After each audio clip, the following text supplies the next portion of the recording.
has great significance. It is the beginning of the new year and a new decade. We will also be entering the 75th year of India's independence this year. All the members of Parliament present here today embody the conviction held by every Indian that the toughest of challenges will deter neither us nor India. Whenever India has remained united, it has been able to attain even seemingly unattainable goals.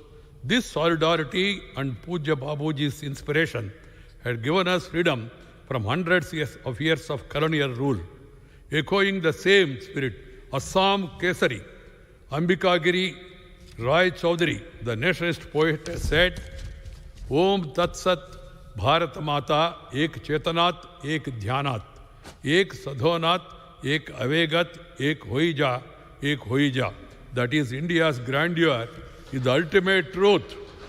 In one single consciousness, one thought, one devotion, one inspiration, let us unite, let us unite.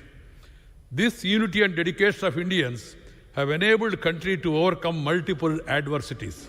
Our country has faced every crisis with fortitude, be it coronavirus, floods, earthquakes, or major cyclones in several states, locust attack or bird flu. The recent past also saw an unprecedented escalation in tension along the border. The nation stood together, battled crisis on multiple fronts, and surmounted every challenge. During this period, we will all have also witnessed unparalleled courage, endurance, discipline, and spirit of service of our countrymen. Honorable members, when we think of the preceding year, we are reminded of the twin challenges that faced us, saving the lives of the citizens and protecting the economy. Besides announcing a record economic package for reviving the economy, my government took care to ensure that no poor person went hungry. Under the Pradhana Mantri Garib Kalyan Yojana, 80 crore people were provided an additional 5 kg free food grains for 8 months per month. We have also taken care of the plight of the migrant laborers, workers, and those who are away from their homes, besides providing them with the facility of one nation, one ration card. The government made free fruit grains available and organized Islamic special trains for them. During this period, India has demonstrated its scientific capabilities, technical expertise, and strength of startup systems by developing a network of over 2,200 laboratories in a short span, manufacturing thousands of ventilators, PPE kits, and test kits, thereby attaining self-reliance. It is a matter of immense pride that India is conducting the world's largest vaccination program. Both the vaccinations rolled out under this program are produced indigenously. By making lakhs of corona vaccine doses available to several countries, India fulfilled its obligation towards humanity in these times of difficulty. The accolades being showered on India globally for this work, along with the essence of our age-old cultural tradition of Sarve Santu Niramaya and endeavor to work for human welfare, is imparting strength to our efforts. Atmanirbhar Bharat is not just confined to manufacturing in India, but also a campaign aimed at elevating the standard of living of every Indian, as well as boosting the self-confidence of the country. Our goal of an Atmanirbhar Bharat will be further strengthened by self-reliance in agriculture. With this idea, the government have, for the last 6 years, attempted to bring positive transformation in the seed-to-market system so that the Indian agriculture is modernized and also sees growth. In pursuance of these efforts, my government decided to implement the recommendations of the Swaminathan Commission report and increase the MSP by at least 1.5 times of the cost of production. Today, my government is not only purchasing record quantities at the MSP, but also increasing the number of procurement centers across the country. I'm happy to say that their hard work, our farmers are augmenting the efforts of the government. Today, the food grain availability in the country is at a record high.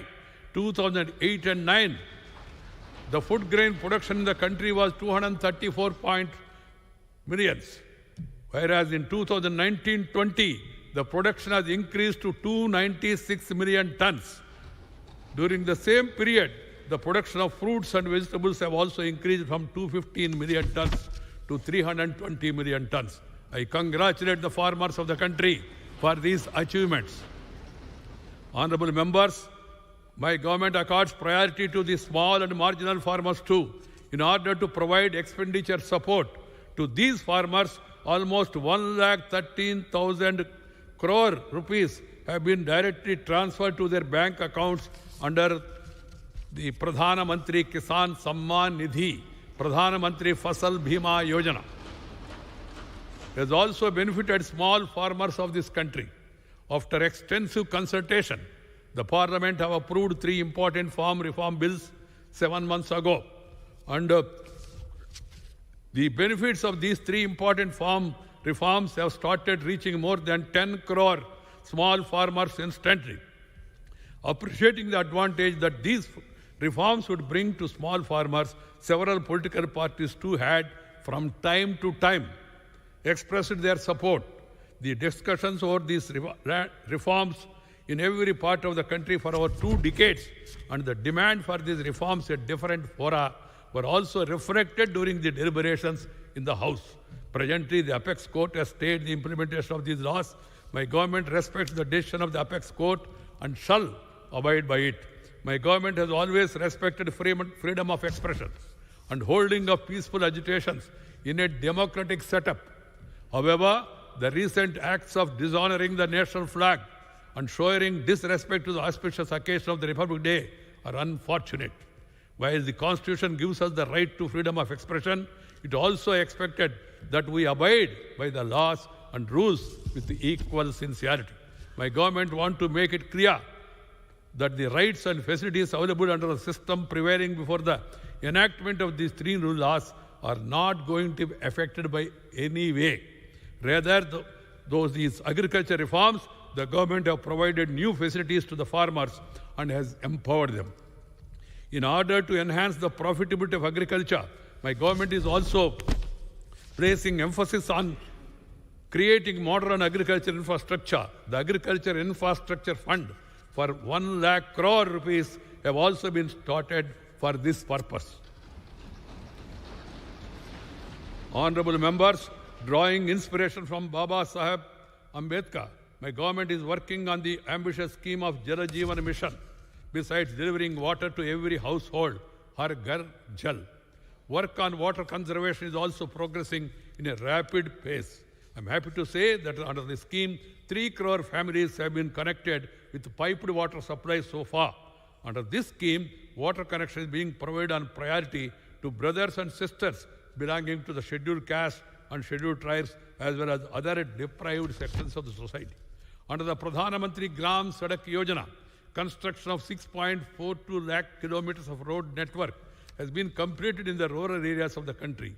In the 3rd phase of the scheme, 1.25 lakh kilometer roads connecting settlements, schools, markets, hospitals in rural areas will also be upgraded. Along with roads, internet connectivity is equally important in the rural areas. After ensuring electrification of every village, my government is implementing a mission to connect over 6 lakh villages of the country through optical fiber. While maintaining requirement of 2 Gaj ka Duri, the institutions and citizens of our country did not allow the pace of growth to slacken. By leveraging the power of Digital India, in December 2020, digital transactions of more than 4 lakh crore rupees have been done through UPI. Today, more than 200 banks are linked to the UPI system. The trinity of Janadhana accounts, Aadhaar and mobile, JOM, has helped safeguard the rights of people. Because of the JOM trinity, 1,80,000 crore rupees have been saved from falling into the wrong hands. My government believes that building modern infrastructure will serve as a strong foundation for a new and Atmanirbhar Bharat, rapid execution of all infrastructure projects. submarine optical fiber cable from Chennai to Port Blair, and also the Atal Tunnel or the Char Dham Road project, our country has been forging ahead with the developmental works. My government is fully committed to overall and balanced development of Eastern India, a policy for rapid development of Northeast while preserving its unique geographical, cultural, and linguistic characteristics, and its social identity is being implemented. For Assam and Northeast states, River Brahmaputra is the Jivanadhara, making this lifeline the base of economic activity. Work on operationalizing several national waterways is in progress. This will benefit all sections of the Northeast, including farmers, youth, and entrepreneurs by developing the integrated national waterways under the Ardha Brahmaputra program. Efforts are underway to transform Brahmaputra and Barak rivers as streams of development. The development-oriented policy of my government has also received wholehearted support from the people of Jammu and Kashmir. Only a few weeks back, elections to District Council in Jammu and Kashmir were held successfully for the first time after independence. Large-scale participation of voters have shown that Jammu Kashmir is forging ahead towards a new democratic future at a rapid pace. The great Malayalam poet Vallathol, who composed immortal patriotic lyrics during the independence struggle, has said, Bharatam enna peru, Kettal Abhimanapuridam, Aganam Antarangam. That is, whenever you hear the name of Bharat, your heart should swell with pride. Honorable members, today, as India eagerly forges ahead in the world, we have to be prepared to also fulfill commitments. This year we are celebrating 125th birth anniversary of Netaji Subhash Chandra Bose. To celebrate the anniversary in a befitting manner, the government have constituted a high-level committee. We also celebrate our Venerable Guru Tej Bahadur's 400th Prakash Parva with great reverence. Along with these commemorations, the Amrita Mahotsav, marking the 75th year of India's independence, will also commence from this year. We have to achieve new goals with the same strength of collective unity we displayed last year. In the last few years, India has accomplished many tasks which were once considered extremely difficult to achieve. Women's participation in armed forces is increasing. Construction of a grand Ram Mandir has commenced after the Supreme Court judgment. India has registered a record improvement in the ease of doing business ranking. Now special emphasis is being laid on reducing compliance burden. Direct benefit transfer, which was being disregarded earlier, has facilitated funds transfer of more than 13 lakh crore to beneficiaries during the last 6 years. Today, lakhs of middle-class citizens are benefiting from the Real Estate Regulatory Authority established under the Real Estate Regulation Development Act. During this period, not only were the new laws passed, but more than 1,500 archaic and irrelevant laws were also repealed. More than 21 crore poor were linked to Pradhana Mantri Suraksha Bhima Yojana for a premium of just ₹1 per month to ensure that the eventuality of an accident, poor families do not have to run from pillar to post. About 9.5 crore people were insured under the Pradhana Mantri Jeevan Jyoti Bhima Yojana for a premium of just 90 paise a day, so that in the case of death of a bread earner, the family may receive some support. More than 41 crore Janadhana accounts were opened so that the poor may benefit from banking system. More than half of these accounts belong to our sisters and daughters from poor families. Honorable members, Jyotirabindranath Tagore, the elder brother of Gurudev Rabindranath Tagore, the illustrious son of West Bengal, the land of Veda, spirituality,